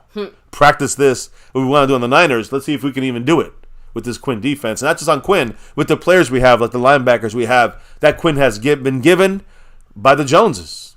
A lot of these guys, right? Because he wanted Darius Leonard. He wanted to get... who knows? He wanted Austin Day, but the Joneses said, no, we'll do due diligence, and then bye-bye, they're gone. So we don't know what the deal is, but I'm just saying that's not when you have a run stop issue on defense, and you can get someone like Sebastian Austin Day, or you have a linebacker issue, you need to improve that a little bit, and you got someone like Darius Leonard out there for the taking. You don't make enough of a move for these guys. That comes down to the front office, not the coaches. So, anyways, when you look at who we do have, of course, you don't look any farther than the great Micah Parsons. And Micah Parsons, guys, he's still running things here. And I know the stats aren't like mind blowing as maybe we expect every week from him, but he's still got half a sack against the Dolphins. Of the full sack, him and Dorrance Armstrong split the sack. NFL sack leaders through week 16. T.J. Watt has 17. Trey Hendrickson from the Bengals, 16. I think he got hurt in a major way. Then you got Daniel Hunter with 15.5 sacks. Khalil Mack with 15. Josh Allen with 13.5. Max Crosby with 13.5. And then Myles Garrett and Micah Parsons, the 2 guys really leading the way for the defensive MVP. They both have 13 sacks together. So we'll see if Micah can get a couple more sacks here at the end, get to 15 or 16. Just make it look better on the sack column. But we know what he really does on the field. I'll talk about the MVP, the defensive player of the year odds in a minute. But what about interceptions? And a guy like DaRon Bland, boom, making his picks, some of his interceptions from this year. The odds to win defensive player of the year, the NFL interception leader, there it is, for up to this 2 weeks to go. DaRon Bland is still in first place with 8. In second, still two in front of everybody else. That's big. We have 2 interception lead. And remember, we had 4 games with no turnovers. Exactly. Which means that he's just been chilling with that record that whole time. That means that Geno Stone didn't get any new picks. He's still at 6. But Jesse Bates III has got a pick and now tied for second. So 2 guys at 6. Derek Stingley Jr. at 5, and then a shitload of players at 4. So now we're asking, where's DaRon Bland on this list of players? Where is he at when it comes to Defensive Player of the Year? Defensive Player of the Year, DaRon Bland, he is 4th on the list. Okay. Josh Allen, 3,500. DaRon Bland, 3,000 to 1 odds. Above him is T.J. Watt at 320 to 1 odds. Myles Garrett at 110 to 1 odds. And then Micah Parsons at 115. I'm sorry, a negative 115 to 1 odds, which means he is still the far favorite to win the Defensive Player of the Year. So it's still trending that way here in Week 16. Remember, the votes are getting counted, like the voting ends like in a week or less. Mm-hmm. So he needs one more big week. Yeah, and that's it. This is the last chance to kind of put up a big performance and get your name voted on. Yeah, this is it. And Micah's leading the way. If you're looking at the odds of it, who knows what the real numbers are. Micah Parsons, he's leading the NFL in quarterback pressures through 16 games. He has 97 quarterback pressures on his own. Nick Bosa is the second highest with 88. And just looking at a 9 pressure difference, that's like 3 games for some people. That's like a 3-game difference. For Nick Bosa, it's probably a 2-game difference of pressure. So I'm just saying, that's a lot. Maybe, yeah, a lot. So Cowboys edge Micah Parsons at the edge. You realize I'm not saying linebacker here. Week 16, even though that's where he's going to be in the Pro Bowl, at linebacker. So you know who else is at linebacker? TJ Watt is linebacker. That's the way they kind of mess up a lot of these guys out there. But edge Micah Parsons. If I'm an actual linebacker, I'd be kind of pissed. I know. No offense. Well, there's a lot fewer of them out there now, it seems like, because most of these linebackers are edge rushers. But at least the ones that are getting voted on in the Pro Bowl. Here's the thing. Micah Parsons, so far at Week 16, 2 games to go. Before Week 16. I'm sorry, before his 16th game, let's put it that way. 97 pressures already. That's career high for him. Already. He got 2 games to go. 15 sacks. I'm sorry, he's at 13 sacks right now. 15 is his career high. Keep that in mind. 17 quarterback hits to get, I think, to his career high on this. And a total, 17 quarterback hits is what he has this year. That is his career high. And 65 quarterback hurries, which is his career high. So he needs 2 more sacks to tie or pass his career high. And in those sacks. So he's having a dominating year. But now we're talking about the Lions real quick. They do have a guy named Penei Sewell. And there's a good chance these 2 guys will go up against each other. It's going to be a great matchup to watch. A great matchup going down there. So that's definitely something we're going to look at a little closer later on. I do want to add one last thing here when it comes to our... Why not? Why not go to our thumbnail here real quick once again? Because it's a major point of this is what you see Micah Parsons doing to Jared Goff, and that's knocking the ball out. When you have Jared Goff under pressure at quarterback for the Lions, he is 21st in analytics in PFF grade. Okay. He goes down to the 8th best completion rate under pressure, which is not bad. But then he's 35th when it comes to any big-time throws, 20 yards or more. That's hindered by him. He checks it down a lot. I was about to ask a stupid question. I'm like, how can he be 35th? And then there's a lot of other backups and stuff. Exactly. 14th in the NFL in making turnover-worthy plays. Now that means turnovers can come off of Goff's throws when you have him under pressure, when you hurry him. He drops again. When it comes to quarterback QBR rating, 23rd in the NFL. This is in his overall style of play and level of play. He drops to 23rd. So, a lot of drops on this for Goff overall in the NFL. So what I'm hearing is that, again, if we do our thing, there's going to be a lot of opportunities to do our thing. Exactly. Exactly. If we get in his face. But they got a good offensive line. And that's the key there. They do. That's the key. So, one last thing about these young Cubs kittens. You see them right there? Only 3 Lions players have produced 1,000 scrimmage yards and 10 touchdowns in a season as a rookie. Jahmyr Gibbs. He's their young gun on offense. Jahmyr Gibbs. I'm saying it's not Jahmyr Gibbs. He's one of those guys. He did it this year. So this defense got to slow down a very potent team with a lot of potent weapons. Let's be honest about this. So I know that we had their head coach, Mr. Dan Campbell. We were close to hiring him with the year we hired McCarthy. So this guy definitely brought a whole new life to this. Speaking of Lions, you got the Lion, Micah Parsons. But when you start looking at their head coach and what the Lions tale of two queens here. Yeah. So what was his style? What did he say about the Cowboy? The Cowboy team? It's about our offense and our defense. So. Yeah. Why are we so dominant at home specifically? Right. So he said, "quote."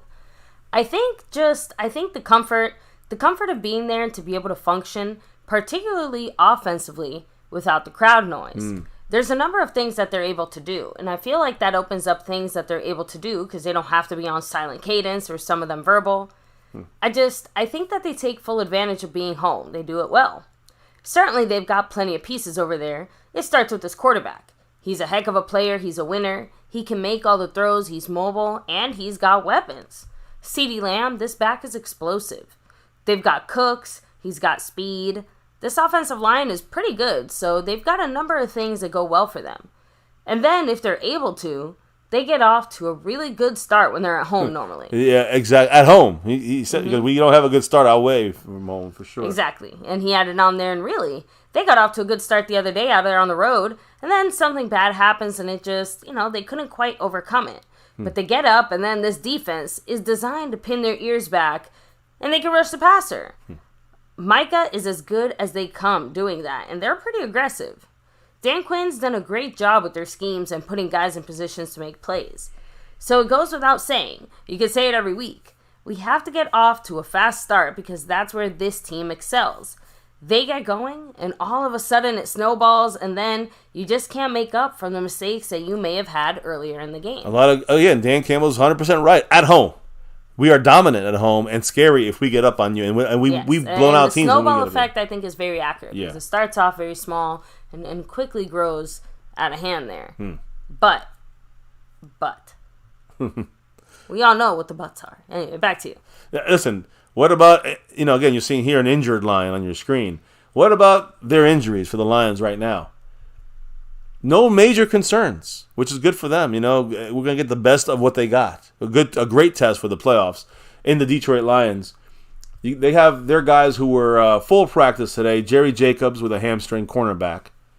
Good player. Frank Ragnow, their center, with a knee, back, and a toe injury, but he was full practice. So was Penei Sewell, so he's going to play, of course, with the shoulder injury. But again, full practice for all three of those guys, including Derek Barnes at linebacker with the shoulder injury. A couple guys were limited. Jason Cabinda, fullback, knee injury. He's limited. We'll see how he turns out. But more importantly, guys like Taylor Decker, tackle, with the groin issue, he was limited. And, of course, the pectoral injured C.J. Gardner-Johnson, who was coming back around this time frame. I don't think he's going to make it back, but he was limited as well. The only guy that did not practice was their tight end, one of their tight ends, Brock Wright, with a hip injury. So he didn't practice. They pretty much have a healthy team or guarding them against the quick turnaround that we both have here in playing this game on Saturday. Now, when it comes to our Cowboys and our stats against these guys, or against here's our general stats. Listen to this. Passing yards, we rank 6th in the NFL throwing the ball. Running the ball, we rank 12th in the NFL. Points scored, we score 30.1 points. That's our average per game. That's second best in the NFL. Passing yards against our defense, we're 5th best in the passing game on our defensive side. How about the running? Rushing, when teams run on us, we're 19th. That's obviously the big weakness. Points allowed, though, we are one of the best as well. Top 5, we're 5th. We allow only 19.1 points per game. When you look at the Lions, what do? Well, we look at their passing yards. They're 5th in the NFL throwing the ball. So it's the 5th versus the 5th right now. It's going to be a good battle. Them throwing against our pass defense. And again, our pass defense has not been so stellar the last few weeks. I agree. Again, it's going to be a big test, point of pride, hopefully, for our defensive guys to step up and rise to this challenge. But what about, here's the killer, though, baby. They run for over 141 yards per game. I know. They are 3rd best in the NFL at running the ball. So they throw 5th best, they run 3rd best. Look, unless Hankins is back, I'm we're not feeling good. Loins. Yeah. I'm preparing myself for what I know is already inevitably going to happen. Points scored, they scored 27.5 points per game. They're 5th in the NFL. Now, what about the defensive side of things? How's their young defense? Well, their pass defense, they're 23rd. And as I said, that is where we attack through the air. Because their run defense, they only allow 91 yards per game on the ground. So you want to run against this team, it's going to be tough. They're 4th best. They run 3rd best on offense, and they're 4th best on defense. And when you look about how many points they allow, that's where they also fail. Even though they have a good run defense, they are torched in the air. They are 24th when it comes to points per game. They allow almost 24 points per game. So they score 27, they allow 24, they win games by 3. I'm just saying, that's what it looks like with them. While we are putting up 30 points per game, and allowing 19. We should be winning by 10 points, and we're blowing some of these games by 2, and others by more. The biggest thing I want to see is this, though, baby. Our offensive matchup edge. Listen to this. Well, not our. This is both teams' offensive matchups. Listen to this. We just talked about in the last 5 games, we've scored 30 points on offense. In our last 10 games, 28.7. This year, 28.1. So that means we're really putting up 30 points more recent times here. Their defense, they've allowed, I would say this year, 22.4 points per game. The last 10 games, 23.6 points per game.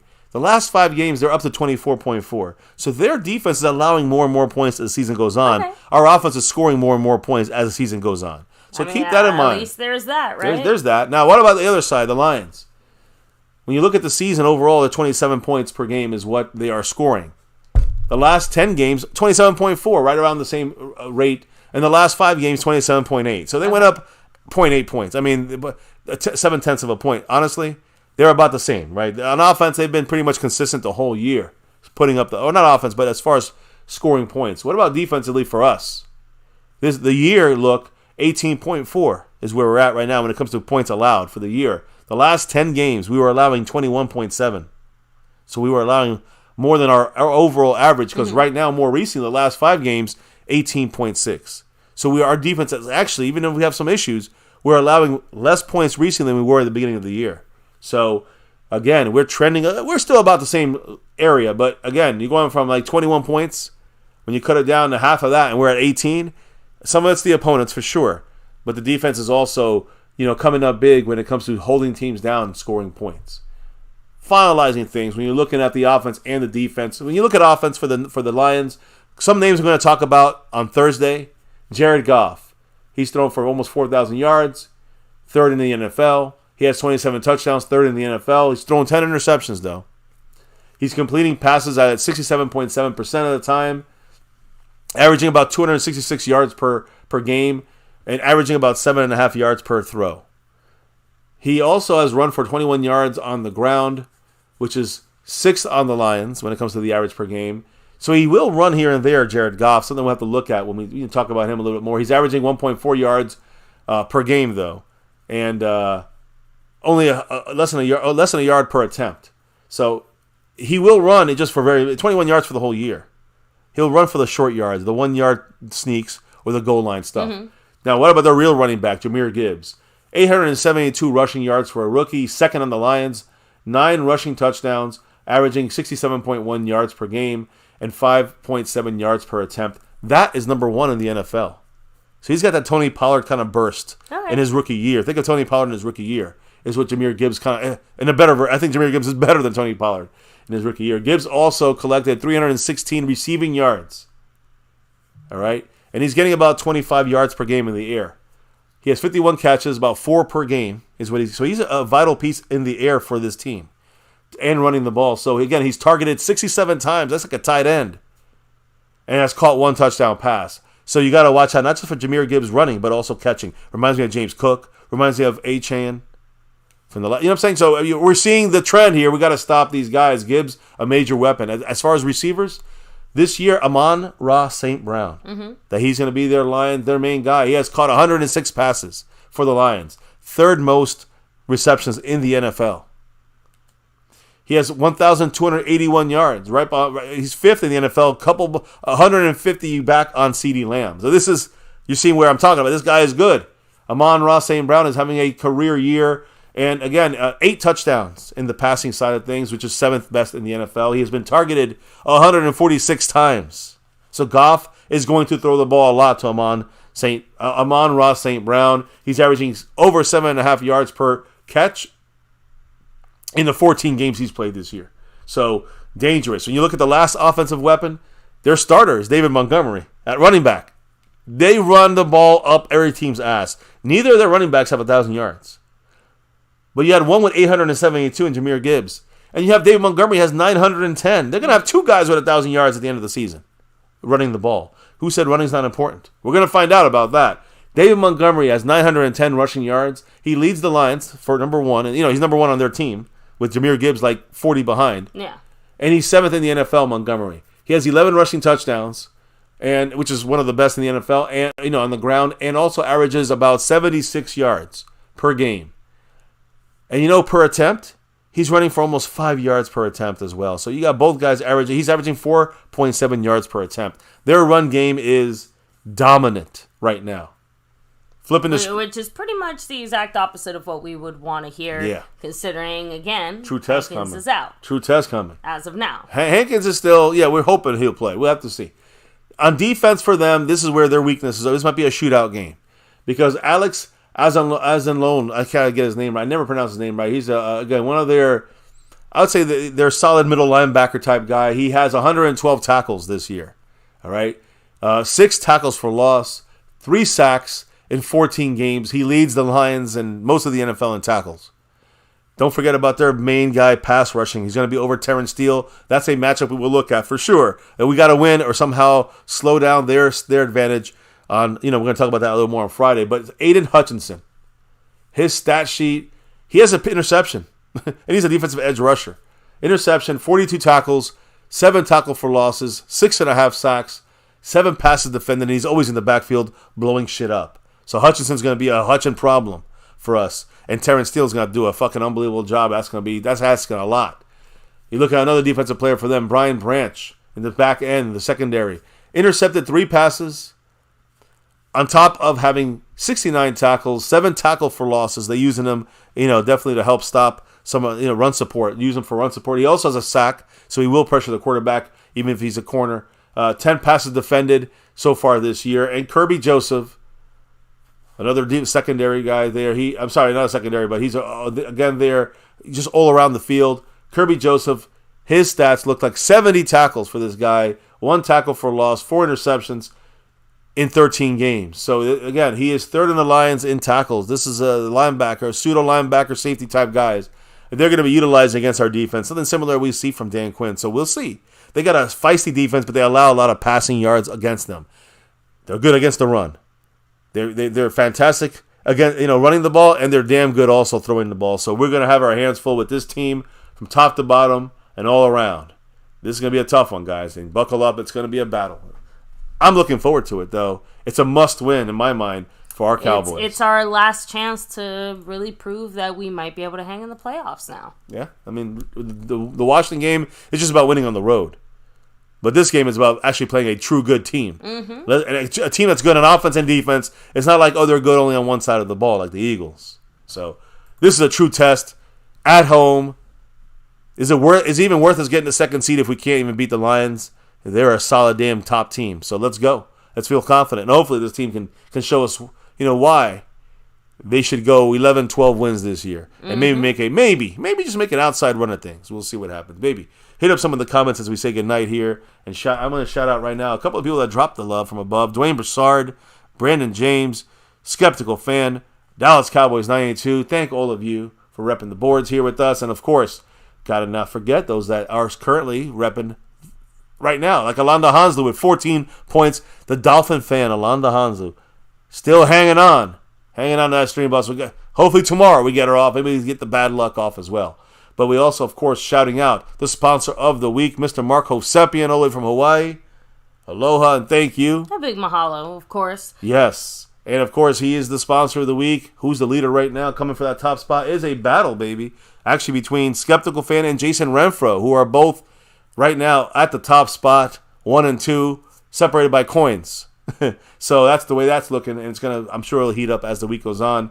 When you look at the membership side, though, there's no question there. Skeptical Fan is the king. Back-to-back like our 90s Cowboys. Mm-hmm. He's the gifting king. Appreciate him gifting memberships. Right now, Jason Renfro, though, is in the lead with 1 on it. As he is also in the lead when it comes to this. The Cash App. There you go. He's leading the Cash App currently with, I think, $1 on it or something like that. So, much love to him. And when you look at the king of the Cash App, we'll never forget the man, Snug X. You know why he's here. He's repping that star for everything. Appreciate you, Snug, and he is the king of that Cash App. Now, baby, you can hit up the chat, hit up some comments and some shout-outs as we wrap it up here at MCM. Of course. We have Mike Aldana, much love. And again, it would be nice to see Aubrey do all sorts of things against the Lions there. Mike, Stephen White, take it easy. Elazar saying Cowboys will beat the Lions. 27-21. I hope so. I hope so. I feel that we can do it for sure. It's going to be Texas tough. Cat, much love. Yeah, Jerry definitely has an arrogance problem. James Herr, what's up? Much love. We have Drums and Cowboys in the house. Exactly. Injury-free game, always. That's number one, and that's for both teams. Motor City Maniac, what's up? We have C. Bass representing. He's saying Lions are running downhill now. That's something the Cowboys got to be aware of. Without Hankins in the middle, they might hurt us bad in the middle. Too bad we didn't get after that guy, Sebastian James Day. Too bad we go after him. Yep. So he also said Lions are 3-5 in their away games. So they got a similar problem we do. Yeah, maybe again, winning on the road is tough.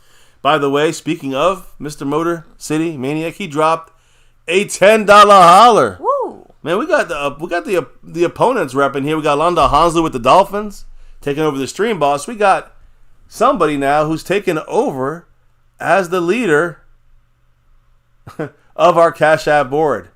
I don't even have time to put on. I'll put him on there in a minute, baby. But Mr. Motor City Maniac, Detroit City fan, Detroit Lions fan. I'm sure he's probably a fan of the city too. Yeah, he has now taken over the top spot on the Cash App side, and he's also a couple pennies behind the overall board. I can't believe this. It's again, it's like enemy takeover, but we love you guys. You're part of the family, of course. I would say, what did he say? You don't want to know what he said. Let's just say he said, "Go Cowboys." I'll assume that is exactly what he said. You know what that means.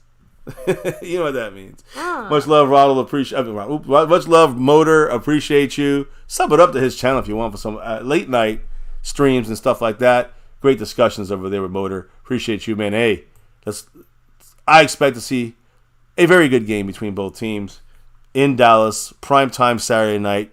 I'm ready. You ready? Let's get it on. Anyways, who else is in the house, baby? Let me see here. Kind of rolling back. Ron the Don Smith, take it easy. Yeah. Of course, Thomas Garrett, the Superior Garrett. Asmodeus in the house. Let me see. Pioneer, thanks for rolling through. I just want to make sure I don't miss anybody here. Lost in Translation, what's up, BB13? We have Motor City Aztec Aguilar 04 is in third place on the overall board. Okay. Just wanted to rep him. Even if he's a Detroit fan. Nope, all good. Let me see. Pierre Land, thanks for coming through here as well. Jacob Vasquez, Dallas Cowboy 92. Yeah, it doesn't let me go any further back. Let me come back down. And yeah, I think that's, at least on my side, that's everybody here. So again, comments, thoughts as we're racking it out of here. Any last thoughts, comments from the people? James Sir said the Lions aren't 3-5 on the road. So then, what is there? Well, I'll have to double check it, but we'll be looking into that. Don't worry, guys. Tomorrow, looking more into the our big D against this Lions offense. It's going to tell us a lot more about the way they run their schemes and things they do with their players.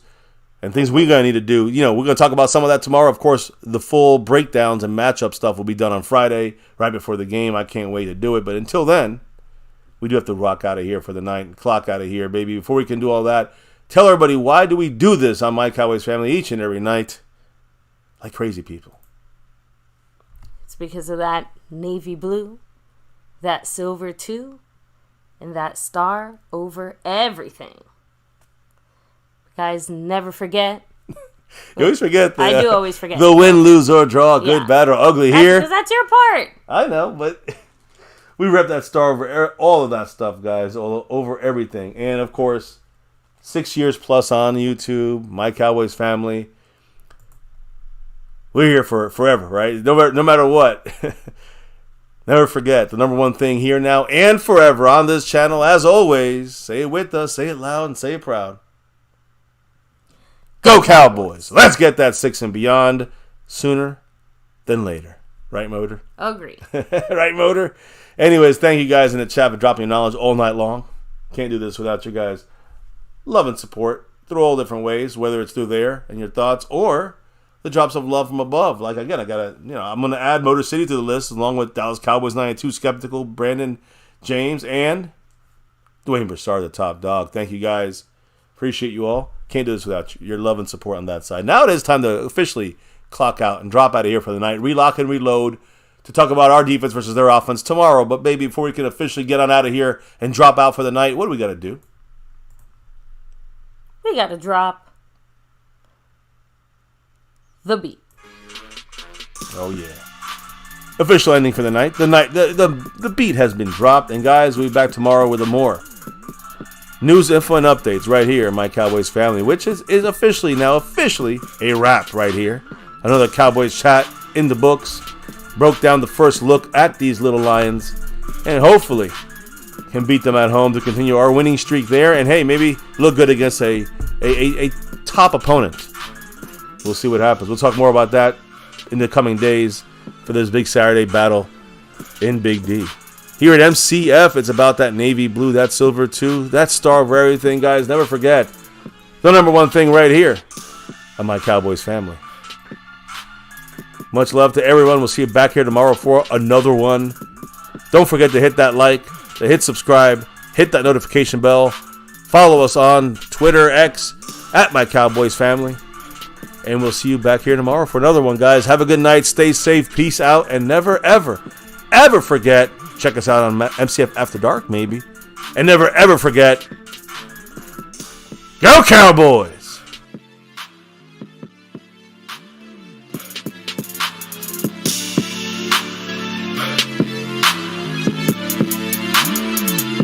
Monk on the beat.